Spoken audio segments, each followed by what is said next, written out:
ଆଜ୍ଞା ନମସ୍କାର। ସବୁ କୁଶଳ ତ? ଆମେ କାଲି ଜାଣୁଥିଲେ ଶୁଣୁଥିଲେ ଯେ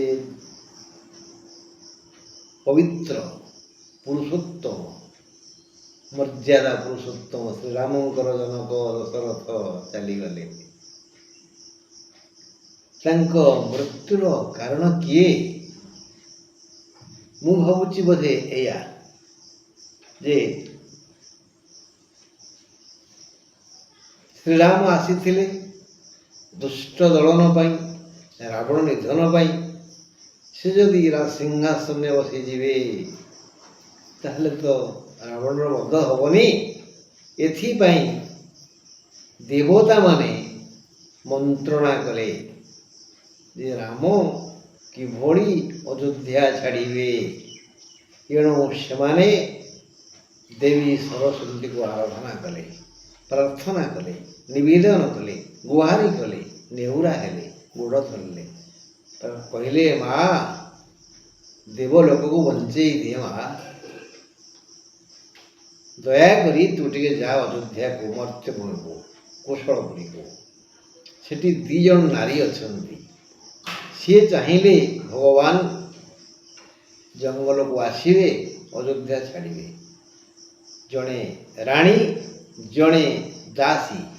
ରାଣୀ ହେଲେ କୈକେୟୀ, କେକୟ ରାଜକନ୍ୟା କୈକେୟୀ, ଦଶରଥଙ୍କର ଅତ୍ୟନ୍ତ ପ୍ରିୟତମା ପତ୍ନୀ। ଆଉ ସେ କୈକେୟୀର ଦାସୀ ମନ୍ଥରା। ଏ 2 ଜଣଙ୍କ ମୁଣ୍ଡକୁ ବିଗାଡ଼ିଦେ ଟିକେ। କେମିତି କ'ଣ ତାଙ୍କ ମୁଣ୍ଡରେ ବୁଦ୍ଧି ସଞ୍ଚାର କର, ଯଦ୍ୱାରା ସେ ଏମିତି ଖେଳ ଖେଳିବେ ଯେଉଁ ଖେଳରେ ରାମ ଆଉଟ୍ ହେବେ,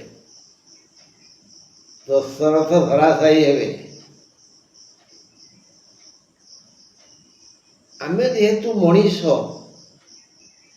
ଲୋକ, କିଛି ଭଲ କାମ ହେଇଗଲେ ଆମେ କହୁ ଭଗବାନ ଭଲ ଲୋକ। ସାପ କ'ଣ କହିବ? ଭଗବାନ ଭଲ ସାପ।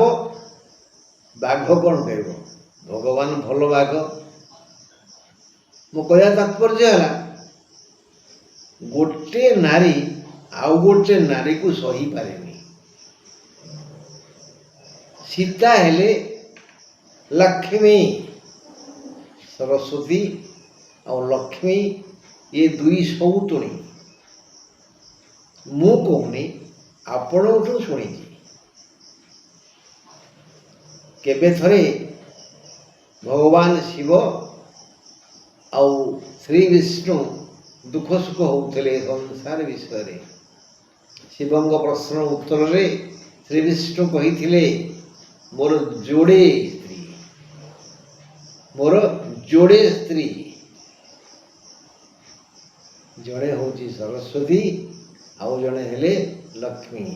ଏକା ଭାର୍ଯ୍ୟା ପ୍ରକୃତି ମୁଖରା, ଦ୍ୱିତୀୟା ତୁ ଚଞ୍ଚଳା।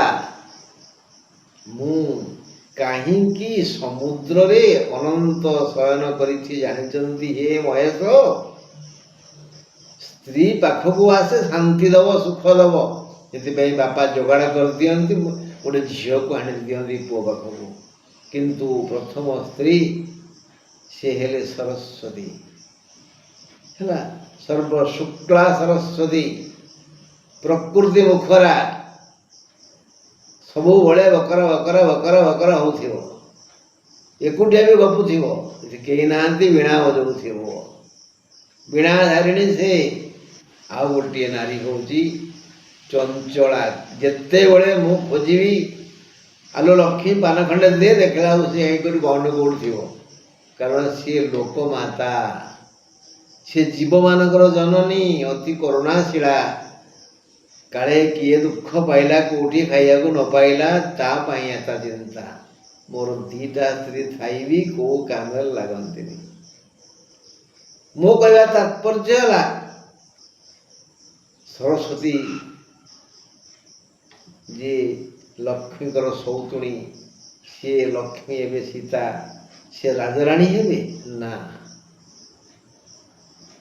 ଏ ଈର୍ଷାରେ ପ୍ରଜ୍ୱଳିତା ହୋଇ ଦେବୀ ସରସ୍ୱତୀ ଅଯୋଧ୍ୟା ଗଲେ ମନ୍ଥଡ଼ା ଆଉ କୈକେୟୀଙ୍କ ମୁଣ୍ଡକୁ ବିଗାଡ଼ି ଦେଲେ, ଯାହାଫଳରେ ଦଶରଥ ରାମ ଚିନ୍ତାରେ ଧରାଶାୟୀ ହେଲେ। ରାମ ଜଙ୍ଗଲକୁ ଗଲେ, ଆଉ ଦଶରଥଙ୍କର ପ୍ରାଣ ଛାଡ଼ିଗଲା। ଏଇଟା କ'ଣ ସତ୍ୟ? ହଁ ବନ୍ଧୁ, ଆମେ ଏମିତି ଆଲୋଚନା କରୁଥିବା, ସିଦ୍ଧାନ୍ତ ପାଇବା ପ୍ରକୃତରେ ଦଶରଥଙ୍କ ମୃତ୍ୟୁର କାରଣ କିଏ। ଆଜି ଏତିକି, ରହିଲି, ନମସ୍କାର। ଏବେ